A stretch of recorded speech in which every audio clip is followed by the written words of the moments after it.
پریشان حال امت کی خبر کوئی نہیں لیتا، اجر کی آرزو لیکن اجر کوئی نہیں لیتا، اجر کوئی نہیں لیتا۔ الحمد للہ نحمده ونستعینه ونستغفره ونؤمن به ونتوکل علیہ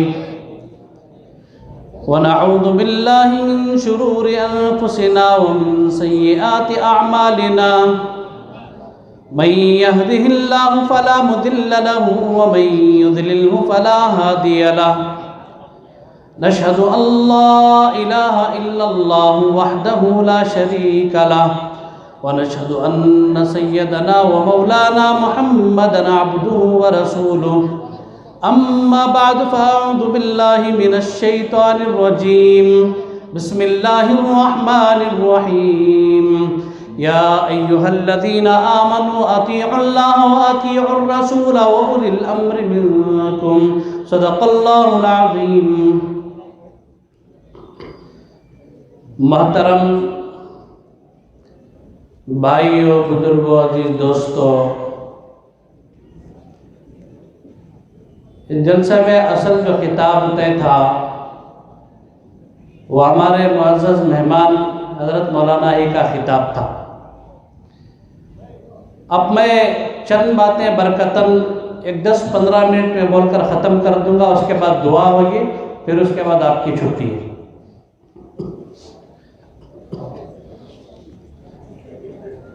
میں نے قرآن کریم سے جو ایک آیت تلاوت کی، اللہ نے فرمایا یا ایھا الذین آمنوا اطیعوا اللہ، اے ایمان والو اللہ کی اطاعت اور فرما برداری کرو، واطیعوا الرسول، اور رسول اللہ کی اطاعت اور فرما برداری کرو۔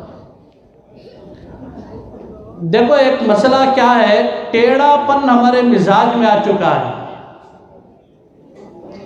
اب جس مزاج کے اندر ٹیڑھا پن داخل ہو گیا، اسے ختم ہونے میں بھی تھوڑی سی دیر لگتی ہے، زیادہ دور کی بات نہیں ہے۔ ہمارے شہر میں ایک میڈیکل کالج کی اوپننگ ہوئی چند دنوں میں، میں پورا لیو دیکھ رہا تھا اسے۔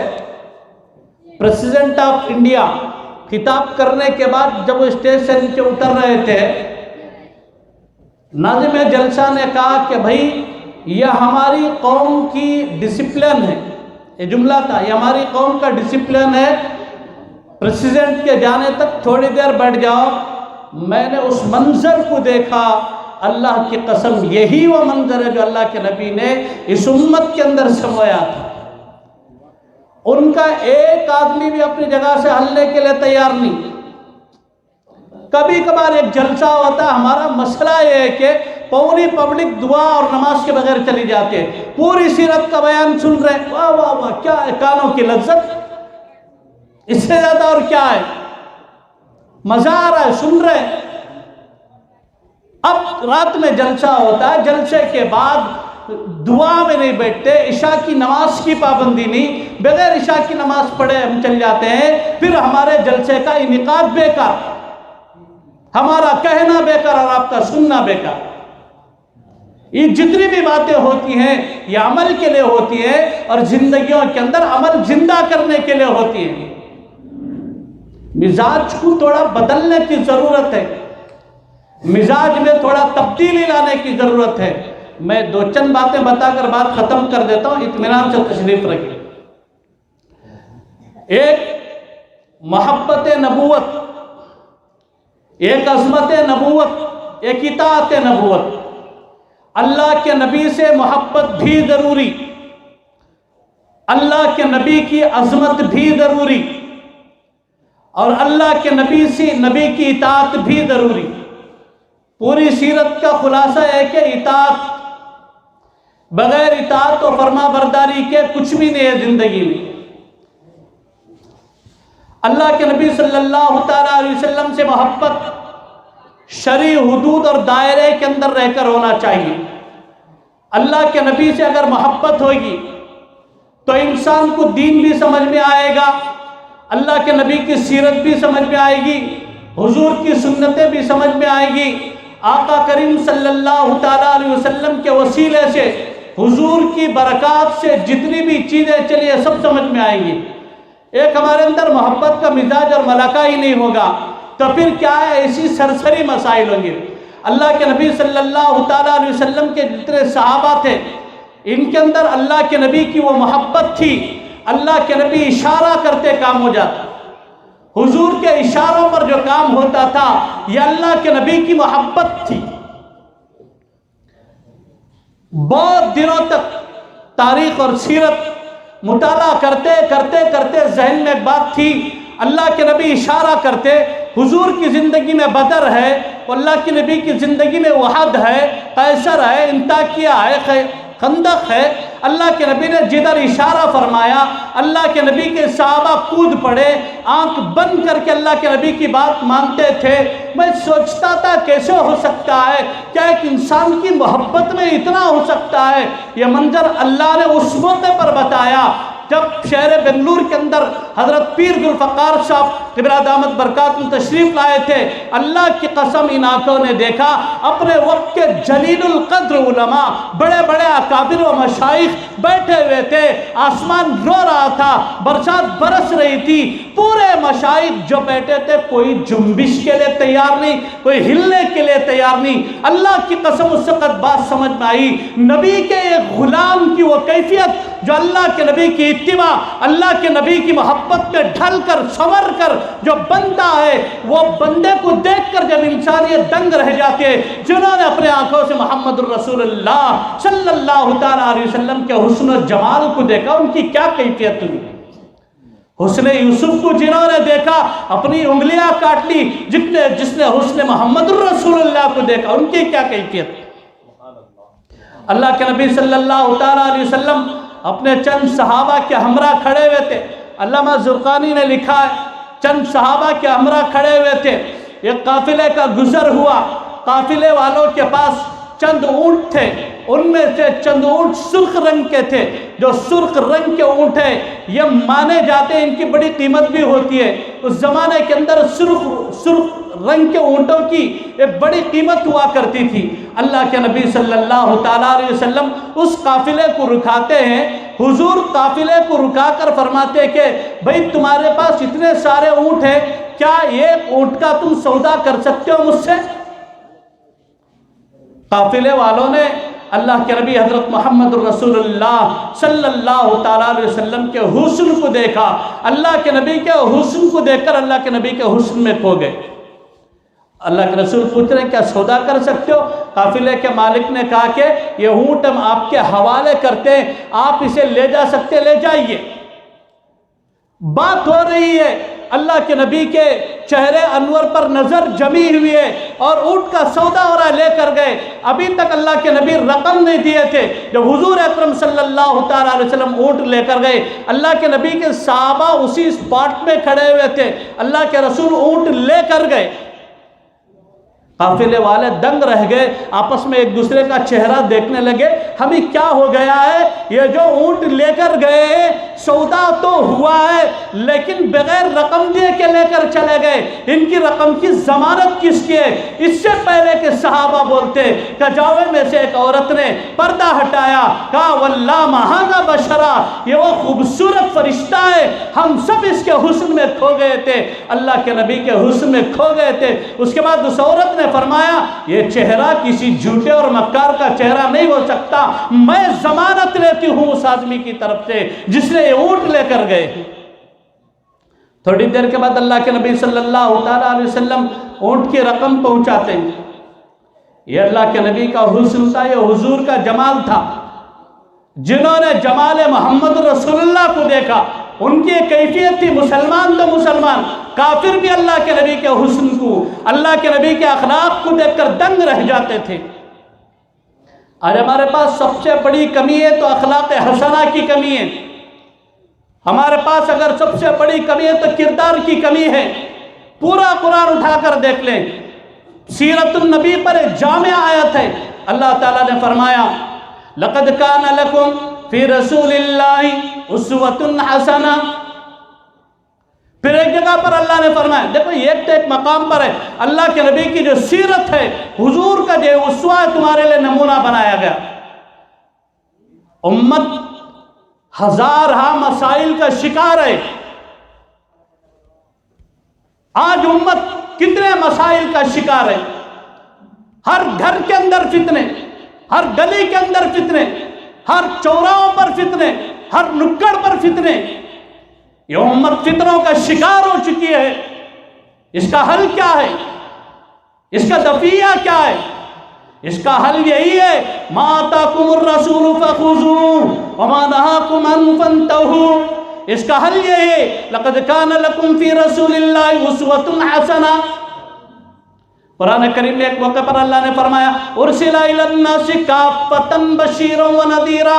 کیا بات ہے، ارسل الی الناس، ارسل الی المؤمنین نہیں، ارسل الی المسلمین نہیں، ارسل الی الناس کافہ۔ پوری انسانیت کے لیے پیغمبر ہے۔ کہاں پوری انسانیت پر ہماری محنت ہو رہی ہے بتائیے؟ آج ہماری زندگیوں کے اندر اسلام زندہ نہیں ہے۔ آج مسلمانوں کی بچیاں اغیار کے حوالے ہو رہے ہیں۔ آج ہمارے مسلمانوں کے نوجوان سودی کاروبار کے حوالے ہو رہے ہیں۔ مسلمانوں، یہ بات اچھی طرح یاد رکھو، اللہ کے نبی نے جو معاشرہ دیا تھا، حضور نے جو معاشرہ عطا فرمایا تھا، یہ معاشرے کو بھنگ کرنے والے ہم ہی لوگ ہیں۔ اللہ کے نبی کی دعوت کیا تھی؟ داعیا الی اللہ باذنہ وسراجا منیرا۔ حضور کی دعوت کیا تھی؟ اللہ کے نبی کی دعوت کا میدان کیا تھا؟ کیوں محروم ہیں ہم لوگ آج؟ کیا اللہ کے نبی کی رسالت خاص مسلمانوں کا ٹھیکہ ہے؟ کیا اللہ کے نبی پر نازل ہونے والا قرآن مسلمانوں کا ٹھیکہ ہے؟ کیا ہمارے باپ دادا کے گھر کی جاگیر ہے؟ یہ امت امین ہے، اس کو امانت دار بنایا گیا ہے تاکہ اللہ کے نبی کی رسالت، اللہ کے نبی پر نازل ہونے والا قرآن ہر فرد تک پہنچے، ہر فرد تک پہنچے، عدالتوں تک پہنچے، چوراہوں تک پہنچے۔ پچھلے مدینہ مسجد میں ایک اجلاس ہوا سیرت النبی پر۔ ایک ایسا انسان جو NRC کے موقع پر جو احتجاجات ہو رہے تھے، اس موقع پر اس بندے پر بھی کیس فٹ ہوا۔ ایک بڑی عجیب بات کہی اس نے، میرے تو رونگٹے کھڑے ہو گئے۔ اس نے کہا، ای کٹڑدلی برکے، کنڑا میں جو لفظ تھا، یہ جو سرحد ہے مسجد کی، اس مسجد کی سرحد تک اندر آنے کے لیے 70 سال مجھے محنت کرنی پڑی۔ مسلمانوں، محنت تو ہمیں کرنی چاہیے تھا۔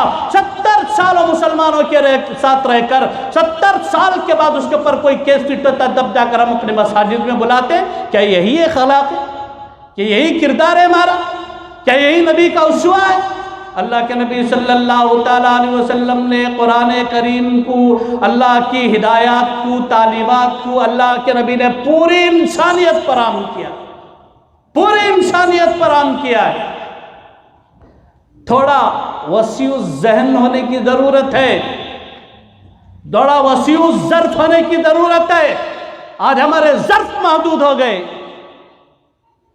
جس وسعت سے کام کرنا چاہیے تھا، جو وسیع شریعت، قرآن، اللہ کے نبی کی زندگی جس وسعت کے ساتھ ایک مومن کو اپنی طرف بلا رہی ہے، جس وسعت کے ساتھ مومن کو اپنی طرف دعوت دے رہی ہے، آج مومن اس دائرے دعوت سے باہر ہوتا چلا گیا۔ مسلمانوں، آپ تھوڑا یہ سوچو، اس سلسلے میں قصوروار کون ہے؟ گنڈل پیٹ کے بھی بہت سارے احباب بیٹھے، ان کی نظر پڑے میرے اوپر۔ ایک اجلاس کے موقع پر ایک کافر اسٹیج کے اوپر کھڑے ہو کر اس نے کہا تھا، ہندوستان کی تاریخ میں ایک دور ایسا تھا، اگر یہ ہے تو تصدیق کرے، اس لیے کہ گنڈل پیٹ کے بہت سارے احباب اس اجلاس میں شریک تھے۔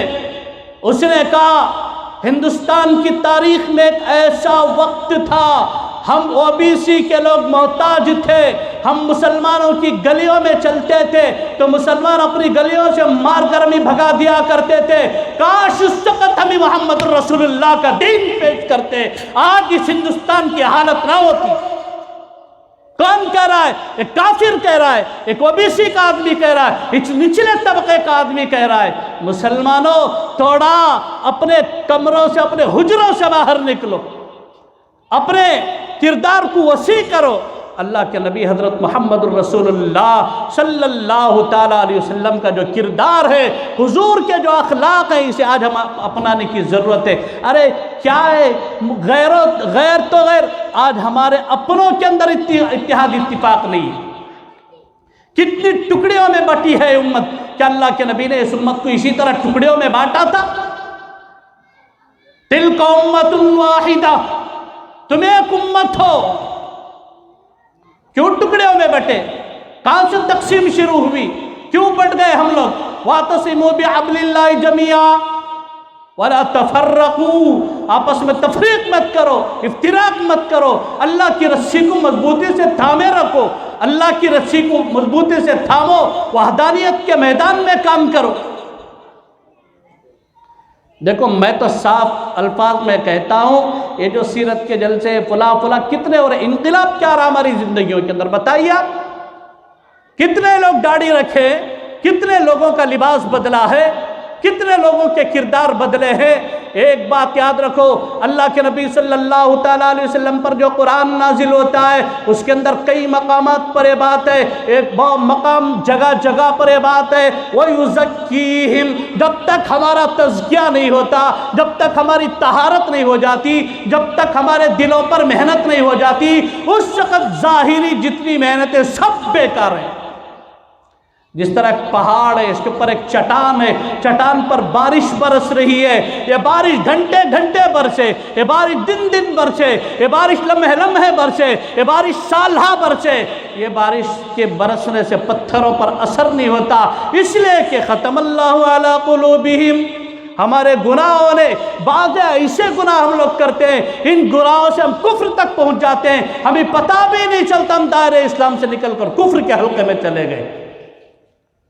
من ترک الصلاۃ متعمدا فقد کفر، حدیث صاف کہتی ہے۔ ایسے کتنے مسائل نہیں ہیں، ایسی کتنی باتیں نہیں ہیں۔ بھائیو، ایک بات اچھی طرح سے یاد رکھو، سیرت النبی صلی اللہ تعالیٰ علیہ وسلم کے جو جلسے ہوتے ہیں، کم از کم اپنی زندگی میں کچھ تو انقلاب لے کر آئیے۔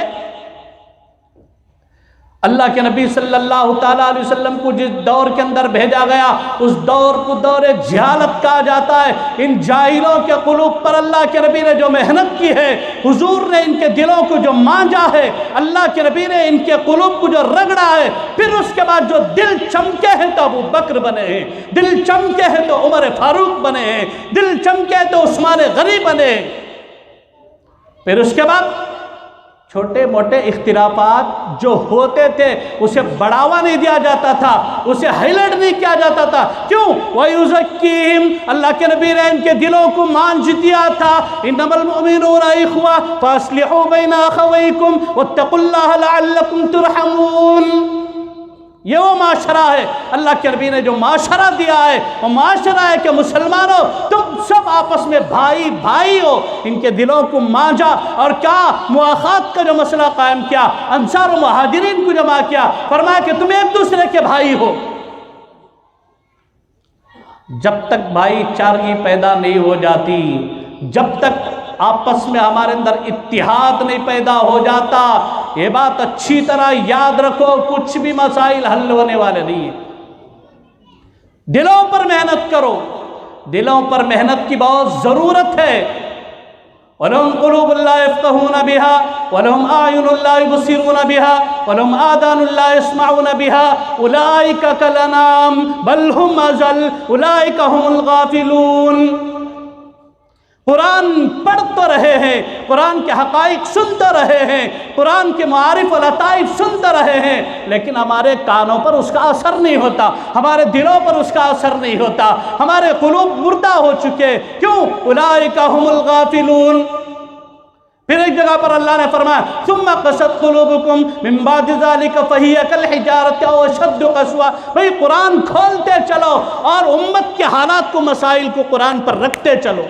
ہمیں کسی اور کے در پر جانے کی ضرورت نہیں ہے، کسی بادشاہ، کسی راجہ یا پھر کسی اور حکومت یا پھر کسی اور سلطنت کی طرف چلنے کی ضرورت نہیں ہے۔ ما آتاکم الرسول فخذوہ، جو اللہ کے نبی نے دیا ہے اور جو اللہ کی کتاب ہے، اپنی زندگیوں کو کتاب اللہ پر پیش فرما دیں، اپنی زندگیوں کو سیرت محمد الرسول اللہ صلی اللہ تعالیٰ علیہ وسلم پر پیش فرما دے، زندگی کے اندر تبدیلی نہ آئے تو میں آج اللہ کی قسم کھا کر تمہیں اس بات کی گارنٹی اور ضمانت دیتا ہوں، ہماری زندگی قرآن کے نقشے پر پیش کرو، انقلاب نہ آئے تو پھر پوچھ لینا کیوں زندگیاں ہٹی ہوئی ہماری، کیا ہو رہا ہے زندگیوں کے اندر۔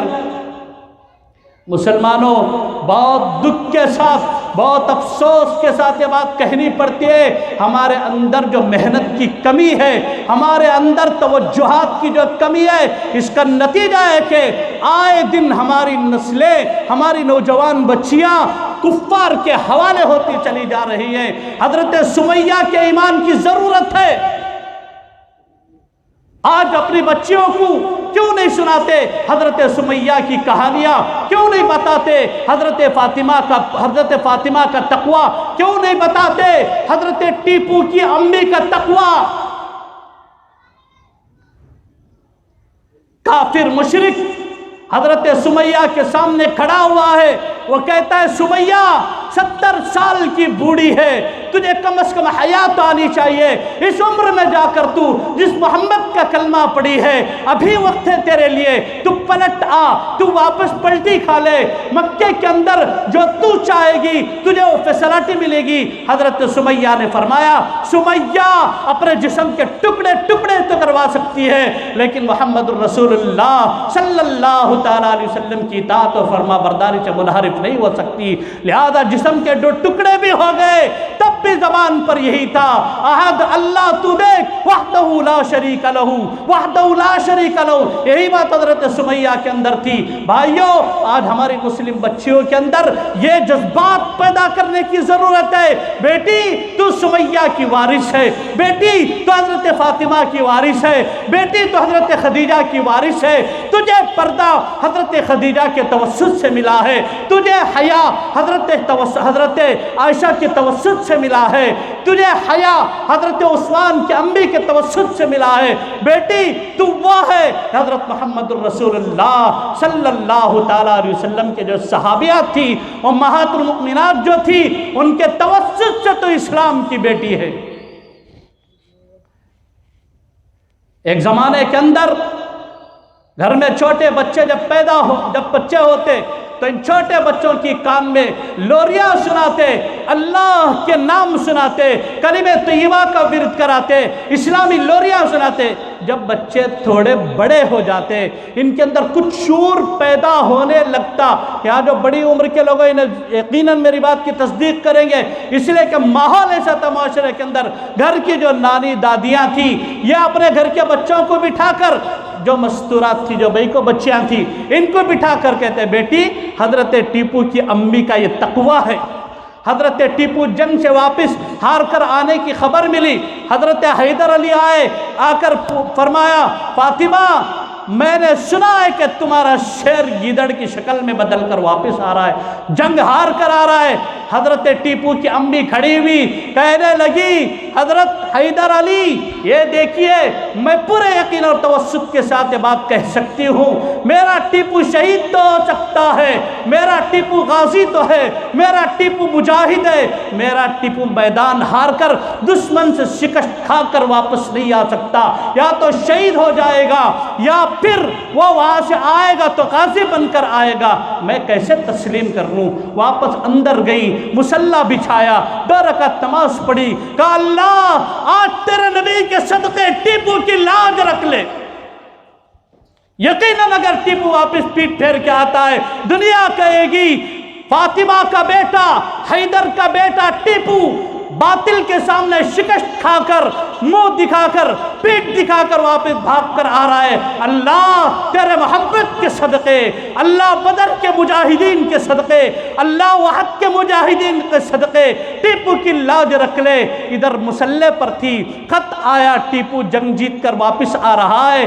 حیدر علی آئے، دیکھا بیگم مسلح پر پڑی دعا کر رہی ہے، مسلح سے سر اٹھایا، سجدے سے سر اٹھایا، پوچھتے کہ بیگم صاحبہ صاحبہ میرے پاس جو خطوط پہنچے تھے، میرے پاس جو ایلچی پہنچے تھے، ان کا یہی کہنا تھا، ان کا یہی فرمانا تھا، ٹیپو جنگ ہار کر آ رہا ہے، ٹیپو باطل کے سامنے شکست کھا کے واپس آ رہا ہے، لیکن تم نے اتنے کانفیڈنس سے کیسے بتا دیا، اتنے پوری قوت اور طاقت سے کیسے بتا دیا؟ کہا کہ میرے شوہر، میرے سرتاج، مجھے اپنے دودھ پر یقین ہے، اس لیے کہ جب میں دودھ پلاتی میرے ذکر پر استغفار ہوتا، میرے دل میں استغفار ہوتا، میرے زبان پر درود کے نغمے ہوتے، میں وضو کرتی، سر پر اوڑھتی، میرے دودھ پلاتی، جس تقوی طہارت کے ساتھ میرے دودھ پلائے، یہ دودھ باطل کے سامنے جھک جائے، یہ ہو نہیں سکتا، یہ تو شہید ہو گئے تو غازی ہوگا۔ میں نے اس تقوی طہارت اور اللہ کی ذات کے یقین پر میں نے بات کہی۔ مسلمانوں، آج پوری دنیا کے اندر سے یہ بات آتی ہے کہ مسلمانوں کے اندر آج شجاعت نہیں ہے، بہادری نہیں ہے۔ کہیں ایک جگہ ایک اجلاس ہوتا ہے، وہاں اس اجلاس کے اندر حضرت جناب محمد، آج دیکھو ہم سیرت کے جلسے کر رہے، جگہ جگہ جلسے ہو رہے، دنیا کے حالات سے بے خبر ہے ہم لوگ۔ ایک مقام پر اسی کرناٹک کے اندر ایک جگہ جلوس نکلتا ہے کافروں کا، اس جلوس کے اندر باقاعدہ شان اطہر میں، شان کریمی میں حضرت محمد الرسول اللہ صلی اللہ تعالیٰ علیہ وسلم کا نام لے کر گالیاں دیا جاتا ہے۔ مسلمانوں، نوجوانوں، پھر کرو گے کیا ڈوب مرنے کا مقام نہیں ہے؟ کس کام کی جوانیاں ہے ہماری؟ کیا اللہ کیا جواب دو گے؟ یہی کہو گے اے نوجوانوں، اے امت مسلمہ کے نوجوانوں، کیا کر کے آئے؟ میرے نبی کا دین تمہارے سامنے تھا، میرے نبی کا قرآن تمہارے سامنے تھا، میرے نبی کی زندگی تمہارے سامنے تھی، کیا کر کے آئے؟ یہی کہیں گے نا، اللہ ہم ایک سیرت کا جلسہ کر کے بڑا کرم کر کے آئے، جوتے پڑیں گے وہاں پر۔ اس لیے کہ راہ چلنے کے لیے جو چیز ضروری ہے وہ یہ ہے کہ لَقَدْ كَانَ لَكُمْ فِي رَسُولِ اللَّهِ أُسْوَةٌ حَسَنَةٌ۔ کسی دور کے اندر اللہ کے نبی صلی اللہ علیہ وسلم کی شان اطہر میں گستاخی ہوتے، علامہ ابن تیمیہ جیسا جلیل القدر عالم کھڑا ہوتا ہے، کہا کہ گستاخ رسول کا سر قلم کر دیا جائے۔ بادشاہ وقت کے پاس خبر پہنچی، علامہ ابن تیمیہ کا فتویٰ ہے، کہا کہ ابن تیمیہ کو بند کر دو، کنویں میں بند کر دیا گیا۔ جس کنویں کے اندر بند کر دیا گیا تھا، وہاں سے پتیاں جھڑ رہی تھی، ان پتیوں پر اٹھا کر کوئلے سے جس کتاب کو لکھا، اس کا نام الصارم المسلول علی شاتم الرسول۔ مسلمانوں، آج ہم نبی کی سیرت کے جلسے تو کر کے خوش ہو جاتے، لیکن نبی کا اسوہ کتنا زندہ ہے ہماری زندگیوں کے اندر؟ ہماری ماں بیٹیوں کے اندر کتنا پردہ زندہ ہے، ہماری بہنوں کے اندر کتنی نمازیں زندہ ہیں، ہمارے اندر دین کے کتنے جذبات زندہ ہیں۔ سب کچھ مر گیا ہمارے اندر، اور جتنی چیزیں ہم کر رہے ہیں شوقیہ کر رہے ہیں، اشتیاقاً کر رہے ہیں۔ ان چیزوں سے نکلو، اللہ کے لئے کام کرنا سیکھو، اللہ کی رضا کے لئے کام کرنا سیکھو۔ اللہ تو راضی ہو جا۔ راستے کا پتھر اٹھا کر رکھ دیا، کل روز محشر اللہ بلا کر پوچھیں کیا کر کے آیا؟ اللہ کچھ بھی نہیں، راستے میں پتھر پڑا ہوا تھا، اٹھا کر بازو میں رکھ دیا، اماطۃ الاذی عن الطریق، بازو میں اٹھا کر رکھ دیا، اور میں نے آسمان کی طرف نگاہ کر کے اللہ یہ میں تیری رضا کے لئے کر رہا ہوں۔ یہی سیرت محمد رسول اللہ، اللہ کی خوشنودی کے لیے، اللہ کی رضا کے لیے کام کرنے کی اشد ضرورت ہے۔ آج ایک تو ہمارے دل پارا پارا ہے، دلوں کے جوڑ کی بہت ضرورت ہے۔